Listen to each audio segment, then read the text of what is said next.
So in this video, we're going to discuss how to clean the Fluval FX6 filter. You don't know me, but I know you. I want to play a game. So the first thing is to have the filter. This one goes to my 90-gallon aquarium, and this is the one that we're going to actually be changing out. So the first thing you want to do is you're going to want to unplug the filter. This is just going to make it easy for you to move the filter around, shimmy it out of the corridor, the corner that it's in, and then it'll make it easier to get access to all of what's inside the actual filter. After that, you're going to want to make sure that the inlet and the outlet are both closed. From there, you're going to start undoing these latches, spinning them inside of a counterclockwise rotation. So in having done this multiple times, I can tell you that it doesn't really matter whether you go inside of a star pattern or you just work your way around the rim. And this is the part that makes most people nervous. What you're going to do is you're not going to remove the hoses. Do not remove the hoses. This will make it easier for you when you're putting it back together. But you're going to just lift the rim straight up and put it on top of the aquarium. Now, when putting this together, you'll remember that there was a rod that went straight down into the actual canister. So when you lift up this lid, you're going to want to go straight up. And then you're going to put it just like this on top of your aquarium. All of the water that's going to spill out is going to be here in the canister. Now, me personally, when opening up the canister, I think that a person should always do an inspection.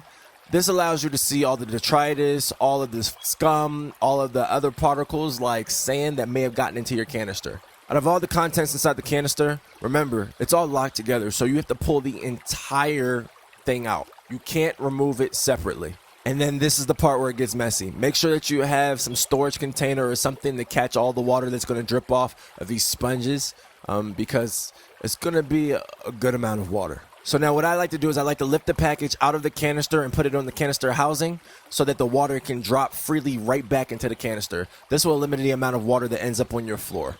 There is a lot of sand that I mistakenly got into this filter.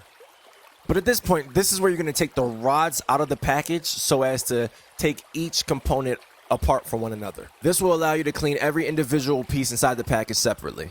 Right here is a shot of all of the sand that got into the actual package. This was just because when I was doing a water change, I didn't close the inlet and the outlet. So when the water was coming back into the aquarium, it shot the sand up and then the sand got into the canister filter. And that's what's actually making us have to clean this filter. So yeah, everything's been taken apart and this is all of the sand that got into the canister filter. So what we're going to do is we're going to clean this, and inside the next shot, we're going to start going back in reverse. At this point, everything has been cleaned as best as I could. I probably should have said this since at the beginning of the video, but when you change or clean your filter, don't do a water change. Let everything be as it is so that way we can start the process of the canister filter and all the biological media and all of the bacteria and everything that the aquarium needs is already established.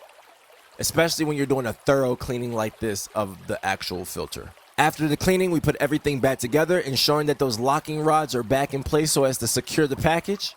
And then from here, it's just basically putting on the lid and then having the actual filter restart itself again.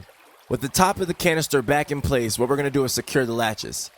What you're going to do at this point is go in a star pattern. One going across, then coming back across, and you're going to continue that until all of the latches are secured. Remember, spinning them in a clockwise position this time. This ensures a proper seal. At this point, you're going to disengage the inlet valve, allowing water to travel back from the aquarium into the canister. This is what I was talking about earlier. Gravity is working on your side. Since we didn't take off the hose, water is basically pouring right back into the canister. So you don't have to pre-fill it and you don't have to work hard, make the pump work harder than it needs to. And once we hear the water stop pouring into the canister, we'll just plug it in and then the Fluval will run just like it did when you first bought it. And I don't know if you remember when you first set this up, but it doesn't immediately work. It goes through a whole process where it pushes out all of the air within the canister and in the hoses, and then it'll push water through and function just as it should. If you like this video and you want to see more videos like this, please like, subscribe, and...